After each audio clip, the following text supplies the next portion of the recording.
Good morning. Good morning, everybody. It's a real pleasure for me to be here. I'm very excited about this opportunity to speak to you this morning. So thank you very much for your time and thank you for being here. When thinking about what to do in 10 minutes in preparation for this morning, I decided to talk a little bit about myself, what it is and how I became a coach, and then talk about what coaching is. And if time allows, give you an opportunity to experience a little bit of coaching as well.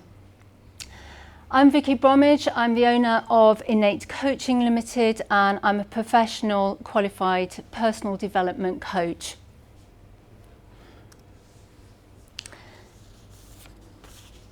When I look back, I realise that all of the steps that I've taken have led me to the journey that I'm on now.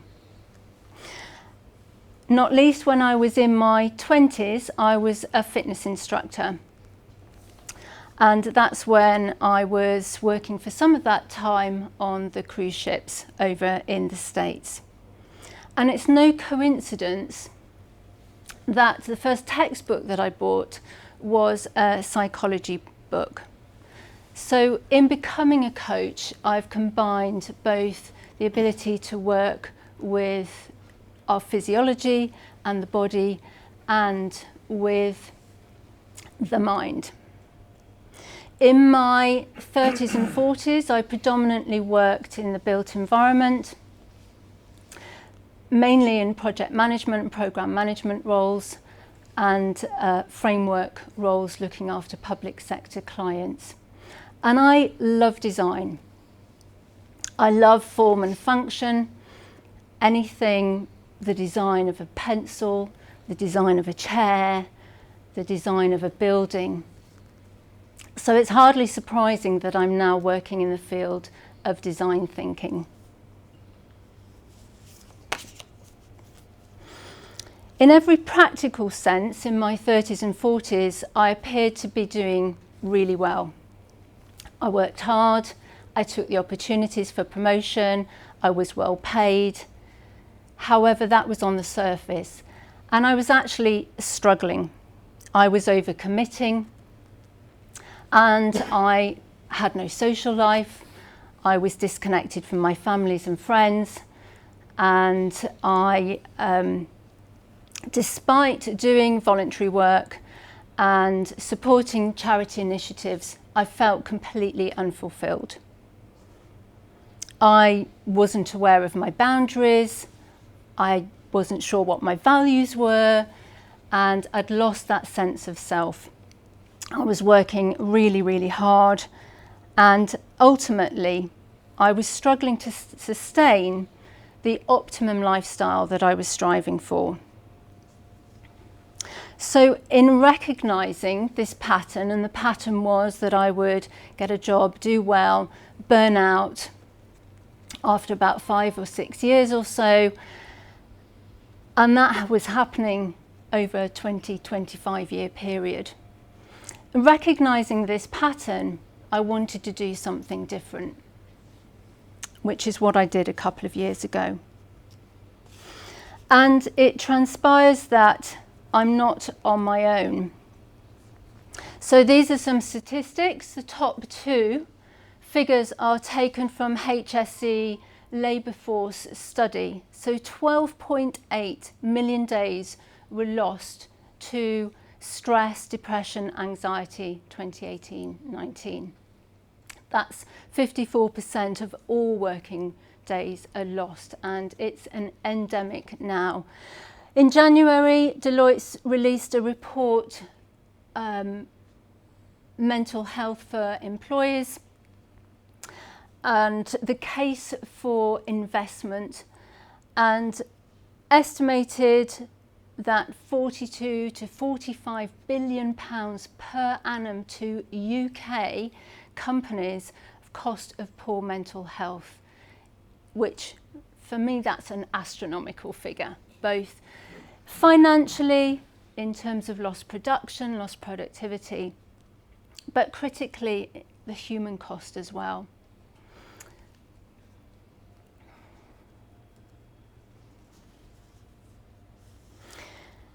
So, what is coaching? Coaching is known as a very viable intervention to support our well-being. It's a series of conversations, and it involves listening. No doubt you've heard of active listening.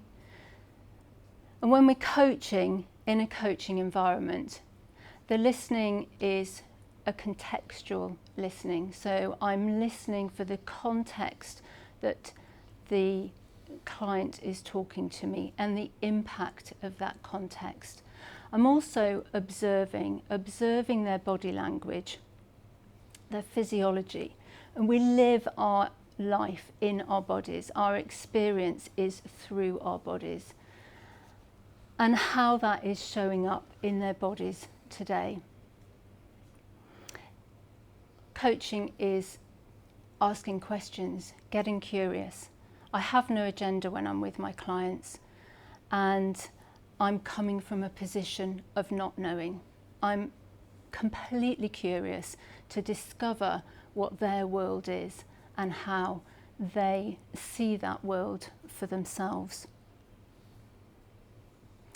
And it's also reflecting back, because when we're able to step outside of ourselves and hear back what we're saying, it's an opportunity for learning and discovery.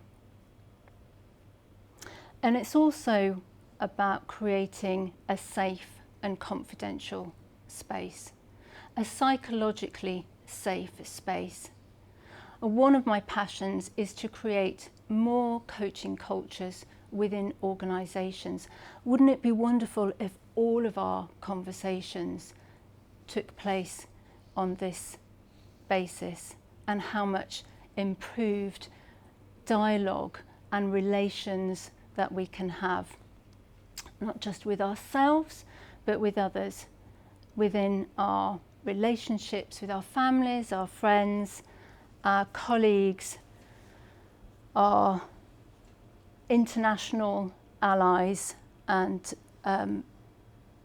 within a multitude of environments. So what is the benefit of coaching? What is the learning? So we start by defining an outcome. Well, actually, that may not necessarily be the start. Determining the direction that we want to travel in, and what the aspirations are, what the ambitions, and what that general direction that the individual wants to travel in is. And this helps to create a sense of purpose when we can define a well-formed outcome. It's usual for clients to come to me and not necessarily know what that is going to be, and part of the process is exploring that opportunity. It creates a focus and builds motivation. We also develop self-awareness in order to create awareness of others.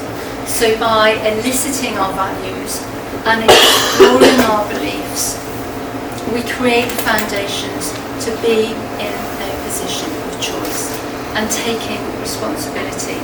Responsibility for creating and generating the change that we want to see, and improving performance. We build on maximising strengths. Again, it's usual for somebody to not be fully aware of their strengths, and therefore know that they can build on those strengths and bringing those strengths into their everyday capability. So they're developing new skills. Coaching also enables us to build this is a big word for me, evidently, sustainability and resilience. It's a big word at the moment, used a lot. But how do we really create that resilience in order for us to thrive in our futures. Being aware of our emotions, which we hold in our bodies, and how they work for us or can work against us, and understanding our belief patterns and our structures, again, that work for us or could work against us, is critical to being able to be resilient and draw on what is going to support us to be able to move forward.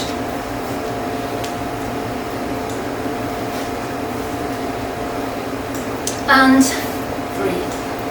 Okay, so I put this one in here because breathing and mindful breathing, conscious breathing, is known to be one factor that can help with stress and stress management. It helps relax the body by lowering harmful stress hormone cortisol that's in the body. It lowers the heart rate and it lowers our blood pressure.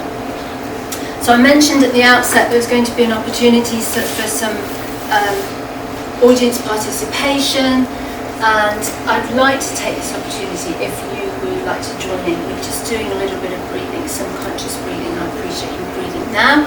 You'll be holding your breath like me, so just if you'd like to sit with the back straight, feet on the floor, bottoms on the chair, lean against the chair if you'd like to. And if you want to, just place one hand on your belly and one hand immediately underneath your rib cage. So just where your diaphragm is. And then just exhale out in your own time. And together we're going to take a deep breath in through the nose and breathe out through the mouth. And then out.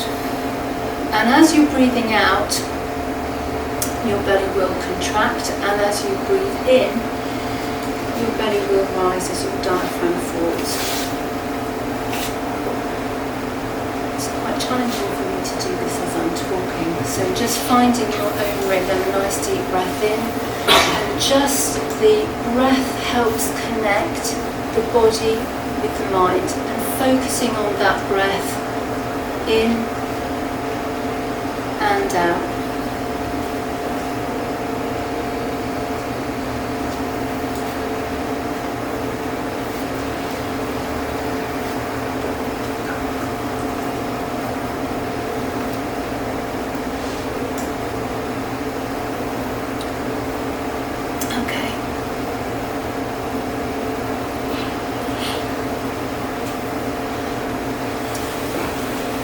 And now, I don't know if we want the lights on for this, but I'm going to hand out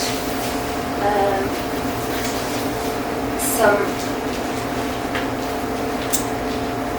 This is called the balance wheel.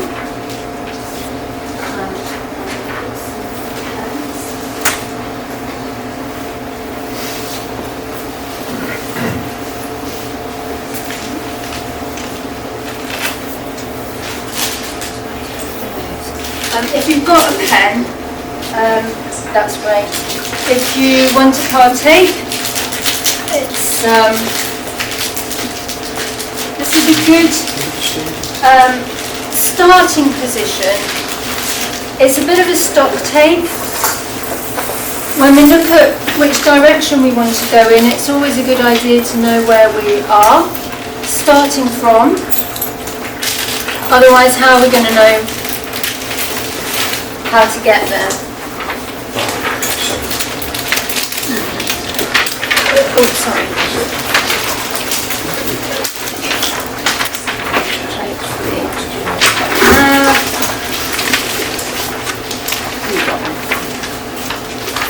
I think there's a couple there. So this is the balance wheel, a life wheel. I've put on there 8 areas of your life. You can choose your own areas if you wish. It doesn't have to be these areas, but these are areas that I came up with to help identify the different aspects of our life that you may choose to focus on. So health and vitality, that's your energy, your physical well-being, and your fitness. mind and meaning, your sense of purpose, mental well-being, love, relationships, family, friends, community, productivity and performance. So your time management, you get done what you want to get done, when you want to get done. Career and work or job, wealth and lifestyle, your finances, is it affording the lifestyle that you want, your impact and contribution to the wider picture, and how you are celebrating. So this is purely subjective. You're taking 0 in the middle and 10 to the outer circle.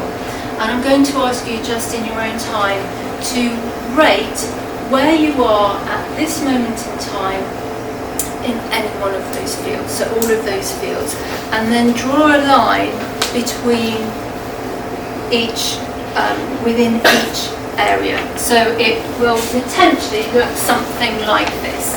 Okay, you can write the figure, you can draw a line, you can do both. It is entirely up to you. As I say, it's where you sense that you are at this moment in time today. It may be different if you do it this afternoon, it may be different if you do it in 3 months' time. It's a start for you now. It's not about looking good, it's what's true for you right now.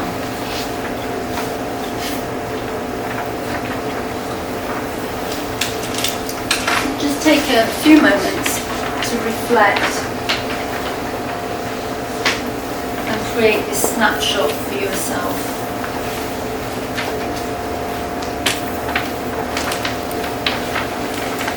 There's no right or wrong. You don't need to share this with anybody.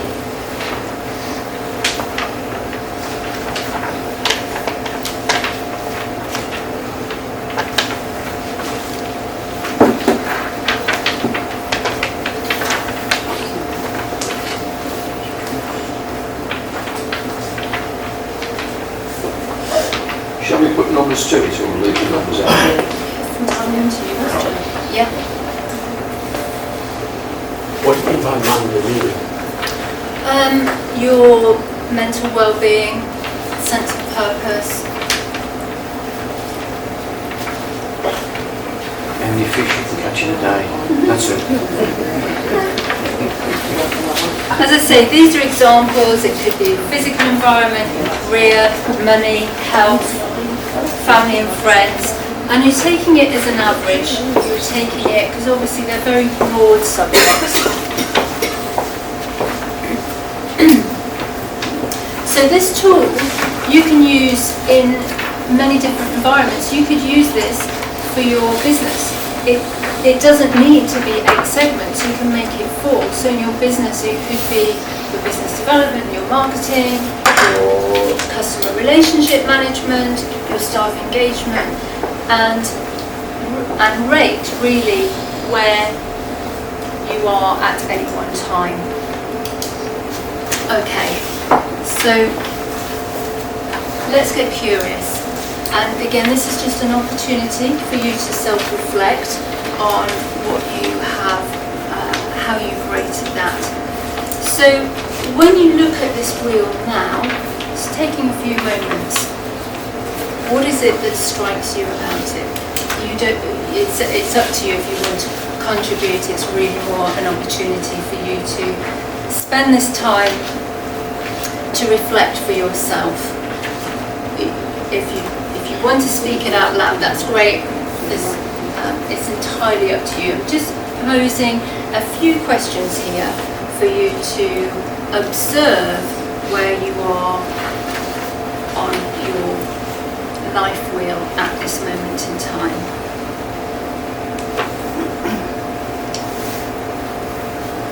And as you're observing it, what else strikes you about that?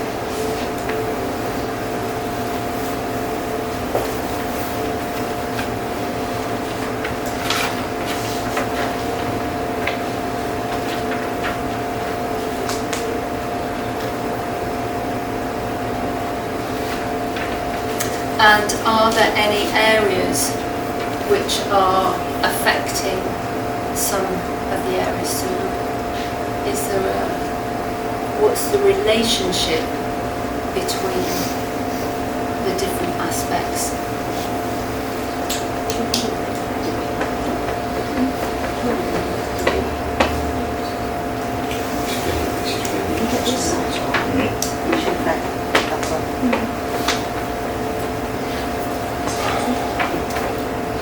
And as you reflect on the different areas, are there any areas that requires more of your attention?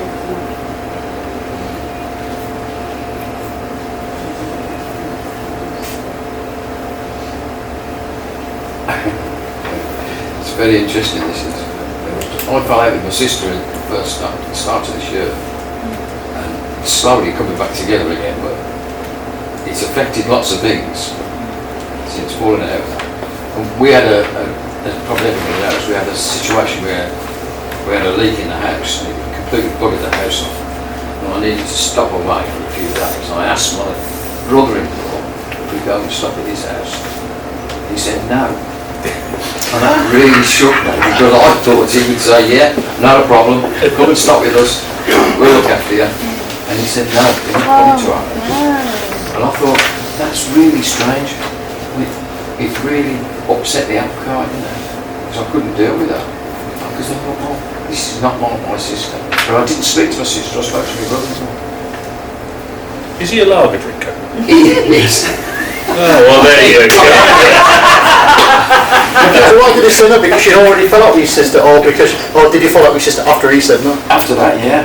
Because Why didn't you ask your sister? Pardon? Why didn't you ask He's your frightened sister? of her.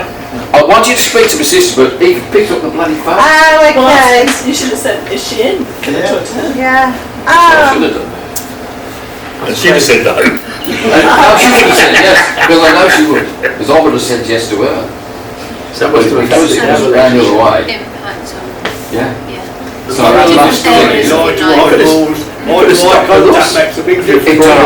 yeah. If I'd have had my sister in the room and I said, look, we're in trouble here. Yeah. We need to stop at your house for a couple of days just to get this bloody ceiling down and all the rest of it. So bring the wine. It would have been right. We finished off going to a hotel, which luckily was paid for by the insurance company. But if it hadn't have been, we would have been in trouble. Oh dear. And that's what affects everything else. We had our neighbours in for a while when their house had water damage, and we just took it for granted. But not those neighbours. It was quite nice, yeah, it was stable, there's nothing wrong What with it. I found quite interesting, I did this exercise 18 months ago when I was wanting to set the business up, hadn't quite made the decision that I could do it, didn't know what I believe. And when I did this exercise, virtually everything that I scored on, which was similar, probably not exactly the same, similar categories, I rated myself. I don't think I rated over 5 in any of them. Now, 18 months on, because I'm in a completely different place in my mind and feel very differently about where I am in my life journey. I've got some 5s, but that's because that's a work in progress, so that's around my career and work, because I'm still obviously building the business, and that's having an impact on obviously wealth and lifestyle. Those two things go hand in hand, but that's not a negative. It's not because it's just because I'm still in that sort of growing process. But mine's a meaningful impacts and contribution performance. I'm scoring myself now as 8s because I feel that I'm actually doing what I'm making a difference on. I'm actually feeling much better about where I am in my life. So that's been quite insightful for me to think actually I've moved on. Even though I'm still in the same house, I've still got the same amount of money in my bank. Sometimes you do need a tool. But I'm in a very Something just just gauge tool, yourself. and like I say, you Test it, you don't really use like it in different. I mean, you could split family and friends into the 4 or 6 pies alone, just to see what that highlights for you, or not, as the case may be. I mean, I don't use the chart like this, but every conversation I have with a family is based on segments of life and what they feel they control. Unless you have that discussion with them, you can't really blame it. I've been on to the fact that relationships there. I think that's a cool thing. If you got that, that's what we're all good to do. Yeah. Do you not think though that a lot of that, if you're asking people like us, we're probably going to score higher because we're more settled in what we do and how we do it. Whereas if you ask somebody that was in your position 20 years ago, Yeah. there's a distinct, well, in a nutshell, I think there's you're right. corporate greed and lack of communication that puts people into situations that they don't necessarily want to be in. The problem is, finance can sometimes dictate to the head that you've got to put up with it. Yeah. It dictates everything, doesn't it? Absolutely. Oh, that You know, finance we is see big, that yeah. in those figures. 99% of what That's But in my case, it wouldn't be the finance, it would be family history that would make somebody feel that they've got to answer it in a certain No, way. sorry, what I meant is when you've got somebody employed earning Yeah, 60 or yeah. 70 grand a year, I will talk to people, because sometimes people think, oh man, I walked away from Lloyd's Bank. What they didn't understand, the financial reward as a bank manager was pretty dire compared to the hassle and the stress you've got. The aggravation, Yeah, so I just walked away from that. I do what I do now, and I actually do it in the way I want to do it. Exactly. The way I do my job is completely outside of the remit of what I'm supposed to do if you go through the normal model of fact-finding, problems like this and I tend to start at the other end and put the paperwork to it once we've actually had the discussion. But I do believe that you will probably find that people score higher if they're in their own environment rather than in somebody else's. I think that's the thing, I get exactly the thing, because I went from that situation like you. Yeah. I was in a really well-paid corporate job, and my husband and I both got made redundant in the same year, and we went from earning just shy of 100k a year between the two of us to earning nothing in the space of 3 months. And it was a real scary moment. I mean, we've got savings, we've got the house, we were okay because we've been sensible. But it was actually that big shake-up that made us stop and really reevaluate. But we actually chose to have a different kind of lifestyle. And yet I don't have the fabulous holidays that I had 5-10 years ago. But I've chosen that because actually, rather than having 2 weeks a year of, luxury, I now have 365 days a year of peace of mind, and I sleep at night because I'm not getting stressed during work, and it's a life choice. But that was forced on me in some respects, and although I would hate anyone to have to go through redundancy because it's really hard, I'm really glad I did, because I wouldn't be sitting here now if it hadn't have been for that. So I think coaching and having somebody to almost make you reflect and think about those things and ask those questions and all those points of, okay, what's the worst case scenario? What would be the worst thing that could happen if you did make that choice, if you did change your lifestyle? I think it's a really powerful thing, and I think more and more companies should do it. But they probably end up losing.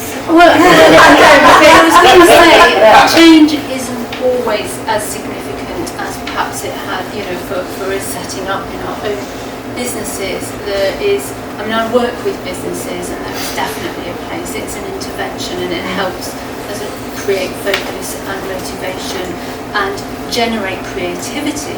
So some of my clients come to me purely as a springboard, just a sounding board, because that's a safe environment for them to explore their own vulnerabilities, where perhaps in the workplace that culture isn't yet at a point where it allows for that.